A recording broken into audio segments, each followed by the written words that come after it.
Hello friends, welcome back to my channel Gyan Sankalp. तो friends, मैं आपके लिए प्रैक्टिस सेशन पॉलिटिकल साइंस का लेके आई हूँ, जो आगामी आप कोई भी एग्ज़ाम दे रहे हो उसमें आपको काफ़ी हेल्प करेगा।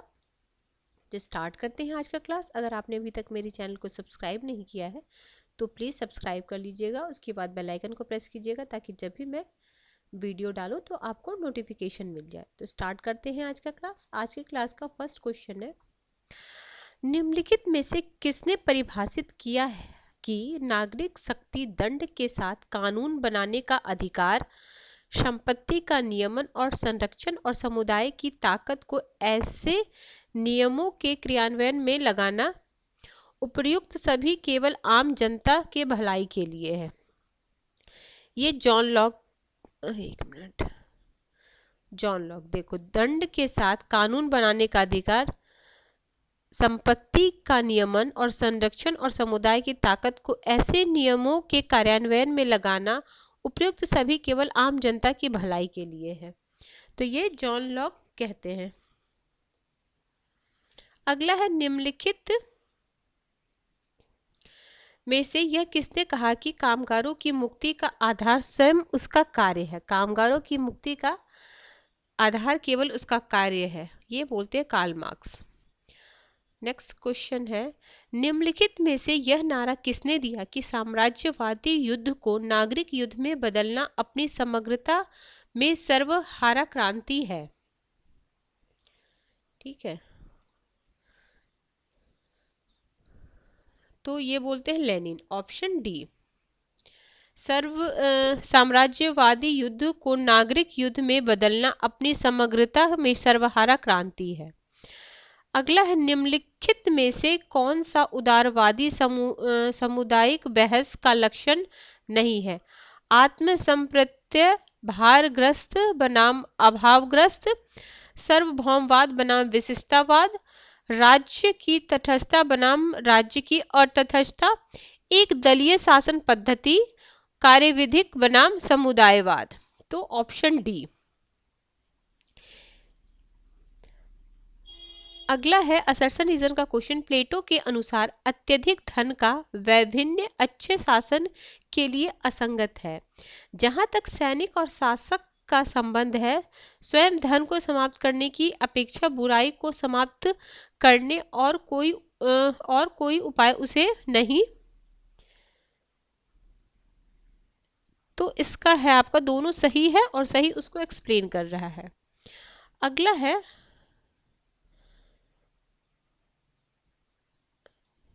देखो, प्लेटो के अनुसार प्रत्येक व्यक्ति अपना अपना हक दिलाना ही न्याय है उनके अनुसार। महात्मा गांधी पर लिखी निम्नलिखित पुस्तकों को आरोह क्रम में सजाइए। रिचर्ड एटनबरा का in search of Gandhi, C F Andrews, कभी कभी इसको मैच करने के लिए भी ये क्वेश्चन आ जाता है। फिर है सी बी एंड्रयूज का है महात्मा गांधी आइडियाज, वी भट्टाचार्य का है evolution of the political philosophy of Mahatma Gandhi, JB Kripalani का है गांधीयन थॉट। तो इसका हो जाएगा कैसे कैसे, सबसे पहले हो जाएगा एंड्रयूज का, फिर हो जाएगा कृपलानी जी का, फिर हो गया आपका बी भट्टाचार्य का, फिर सबसे बाद में रिचर्ड एटनबरा का। इसको आप स्क्रीनशॉट भी ले सकते हो। इससे दो क्वेश्चन बने, एक तो ये तो कालक्रम है और या तो इसी को मैच द फॉलोइंग में बोलते। आगे है, सेंट अगस्टाइन की पुस्तक डिसिविटेट कितने भागों में विभाजित है। तो ये 22 भागों में विभाजित है। देखो, इसमें कुल 22 भाग है। प्रथम 10 अध्याय में यह प्रयास किया गया है कि ईसाइयों को रोमन के पतन की जिम्मेदारी से मुक्त किया जाए, एवं दूसरे भाग के 12 अध्याय में वह नितांत रचनात्मक दृष्टिकोण अपनाकर चलता है। इसकी रचना 426 ईस्वी में की गई है। फिगिस के अनुसार द सिटी ऑफ गॉड को समझे बिना कोई भी व्यक्ति मध्य युग को नहीं समझ सकता। निम्नलिखित में से कौन सा तथ्य डेविड ईस्टन के राजनीतिक सिद्धांत के पतन का कारण नहीं। तो यह है वैचारिक हास्य, ये नहीं है। और क्या क्या है कारण, इतिहासवाद, सामान्य सापेक्षवाद और अति तथ्यवाद। आगे है, निम्नलिखित में कौन सा तथ्य जयप्रकाश नारायण के दल विहीन लोकतंत्र का लक्षण नहीं है? तो अधिकतम दुष्प्रचार ये नहीं है। और क्या क्या लक्षण है? राजनीतिक शक्ति का वितरण, चयनित निकायों द्वारा प्रतिनिधियों का सतत निगरानी, सापेक्षिक रूप से कम खर्चीला चुनाव। इनकी प्रथम वाइस सोशलिज्म इनकी फेमस बुक है। प्रोफेसर बिमल प्रसाद इन्हें भारतीय समाजवादी दर्शन के मानस पिता कहते हैं। अगला, निम्नलिखित में से लोकतंत्र के आर्थिक सिद्धांत का प्रतिपादन किसने किया? तो लोकतंत्र के आर्थिक सिद्धांत का प्रतिपादन एंथनी डाउन्स ने किया था। लोकतंत्र का आर्थिक सिद्धांत an economic theory of democracy Anthony down की रचना है, जो 1957 में प्रकाशित हुई। इसमें इन्होंने लोकतंत्र के आर्थिक सिद्धांत का प्रतिपादन किया। लोकतंत्र के समकालीन राजनीतिक सिद्धांत के अंतर्गत रॉबर्ट डहल ने अपनी पुस्तक a process to democratic theory में लोकतंत्रीय प्रक्रिया का ऐसा प्रतिरूप विकसित किया जिसे उसने पॉलियार्की या बहुतंत्र की संज्ञा दी। आगे है क्वेश्चन नंबर 1, तुलनात्मक राजनीति एक स्वतंत्र विषय के रूप में कब विकसित हुआ? तो ये 1930 के दशक में विकसित हुआ। आगे है, आमंड के अनुसार किसी व्यवस्था की निम्नलिखित में से कौन कौन सी विशेषताएं होती है? आमंड के अनुसार क्या व्यवस्था की क्या क्या होती है? व्यापक परस्पर निर्भरता, सीमाओं का अस्तित्व, संसाधनों की उपलब्धता। तो पहला, दूसरा और तीसरा हो जाएगा, चौथा नहीं होगा। अगला है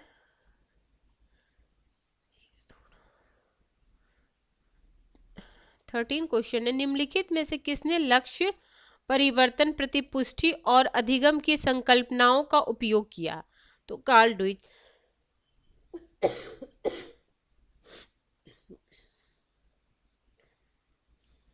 सकारात्मक प्रतिपुष्टि, अविकसित का विकास, कुलीन तंत्र का आधुनिकीकरण, राष्ट्र एक संगठन, मानव समूह। Edward Shils, Karl Dweck, Ortega Gasset, Andre Gunder Frank. तो इसका है, देखो सकारात्मक प्रतिपुष्टि होंगे आपके, एक मिनट, इसका होगा सेकंड, अविकसित और विकसित क्या है, एंड फोर्थ हो जाएगा आंद्रे गुंद्रे फ्रैंक। कुलीन तंत्र का आधुनिकीकरण, एडवर्ड सिल्स, एक राष्ट्र संगठित मानव समूह, ओटेगा गैसेट। तो ए इसका आंसर है। आगे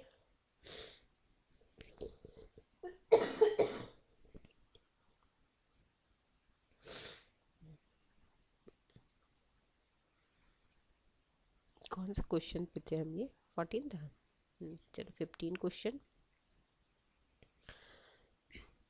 तुलनात्मक राजनीति में सांस्कृतिक पर बल देना निम्नलिखित किस वर्ष से प्रमुख बना? तो ये हुआ 1960 के दशक से। 1960 के दशक से। देखो सिडनी बर्वा की अपनी पुस्तक द सिविक कल्चर, ये भी आ जाएगा आपको मैच द फॉलोइंग में बुक्स का। अगला है, उप उग्रवाद प्रदर्शन निम्नलिखित में से किसके उदाहरण है? तो ये अप्रतिमानित हित समूह, डी।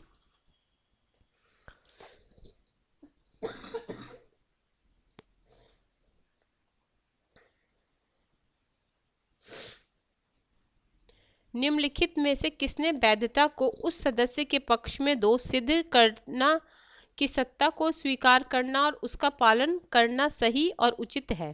तो यह है डेविड ईस्टन, ऑप्शन ए।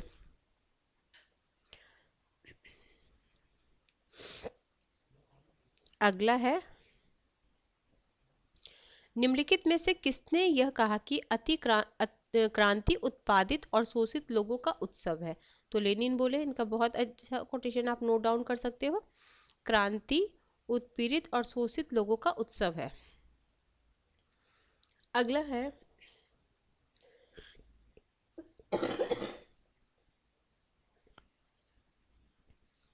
निम्नलिखित में कौन सी बेवर की नौकरशाही की विशेषता है?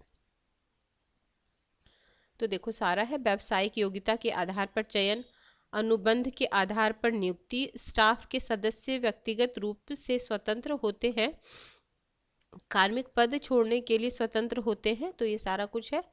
Option D is the right answer. Next question, question number 21। तो भारत में खिलाफत आंदोलन का आरंभ किस सुल्तान के साथ एकजुटता दिखाने के लिए हुआ था? तो ये तुर्की। अगला है, निम्नलिखित में कौन सी रिट अवर न्यायाधिकरण के लिए जारी की जाती है जिसे अपने अधिकार क्षेत्र का प्रयोग करने से मना किया है? तो ये है परमादेश।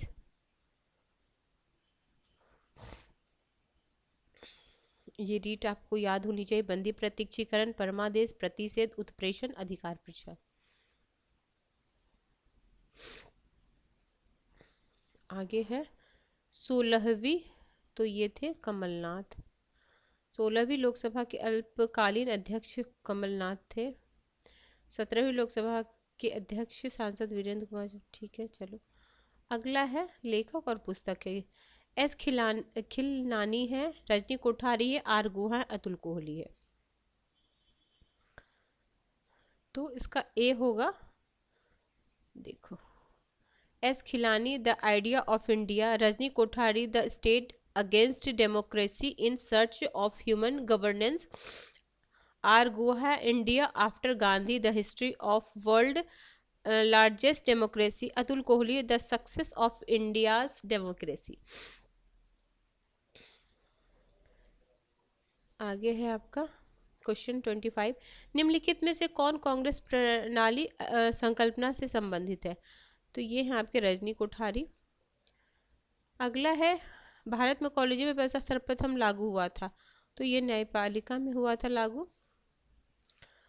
तो देखो 99 में संवैधानिक संशोधन, 2014 सर्वोच्च न्यायालय एवं उच्च न्यायालय के न्यायाधीशों की नियुक्ति तथा हस्तांतरण के लिए वर्ष 1993 से चली आ रही कॉलेजियम प्रणाली के स्थान पर नई राष्ट्रीय न्यायिक नियुक्ति का किया गया था। परंतु 2015 में न्यायमूर्ति जे.एस. खरे ने अध्यक्षता में 5 सदस्यीय संवैधानिक पीठ ने 4:1 बहुमत से राष्ट्रीय न्यायिक नियुक्ति आयोग अधिनियम 99 संविधान संशोधन को रद्द कर कॉलेज प्रणाली को फिर से बहाल किया। आगे है क्वेश्चन नंबर 27। भारत के संविधान के अनुसार निम्नलिखित में से कौन बोलने और अभिव्यक्ति की स्वतंत्रता को कम करने के लिए है? तो ये है आपको स्वायत्तता की मांग। आगे असरसन रीजन का, भारत में दलीय व्यवस्था के रूपांतरण से सरकार के 2 स्तर पर विशेष रूप से राज्य स्तर पर शक्ति का केंद्रीकरण हुआ। क्षेत्रीय दल शक्तियों का विकेंद्रीकरण के प्रति कम इच्छुक है। तो बोथ आर सही, और सही उसका स्पष्टीकरण है। क्वेश्चन नंबर आपका 29। क्या निम्नलिखित मुख्य चुनाव आयुक्त के काल को, देखो अभी इस तरह के क्वेश्चन फिर से आने लगे हैं। तो इसका है सुकुमार सेन, क्योंकि पहले थे, फिर है एसपी सेन वर्मा, टी.एन. शेषन और लिंगदो। ठीक, option B is the right answer. अगला है आगे क्लास का लास्ट क्वेश्चन फ्रेंड्स, मैं 30 क्वेश्चन कराऊंगी आज। नेक्स्ट जो बचा हुआ मैं नेक्स्ट क्लास में करा दूंगी। भारत में अनुसूचित जनजाति के लिए निम्नलिखित में कौन कौन से विशेष प्रावधान किए गए हैं? तो सारे प्रावधान किए गए। लोकसभा और राज्यसभा में सीटों का आरक्षण, केंद्र सरकार द्वारा कल्याण हेतु विशेष अनुदान, सार्वजनिक सेवा और रोजगार में सीटों का आरक्षण, शिक्षण संस्थानों में सीटों का आरक्षण। तो ठीक है, सारा कुछ है उसमें। तो option D is the right answer. ठीक है फ्रेंड्स, मैंने आज आपको मोस्ट इंपॉर्टेंट 30 क्वेश्चन कराया है। नेक्स्ट क्लास में इससे आगे का करा दूंगी। अगर आपको किसी वजह से ये चैनल हेल्प कर रहा है तो प्लीज़ ज़रूर चैनल को सब्सक्राइब करें, और सब्सक्राइब करके बेल आइकन को भी प्रेस करें, ताकि जब भी मैं वीडियो डालूँ तो आपको नोटिफिकेशन मिल जाए। तो ठीक है फ्रेंड्स, मिलते हैं हम नेक्स्ट वीडियो में। Till then bye bye.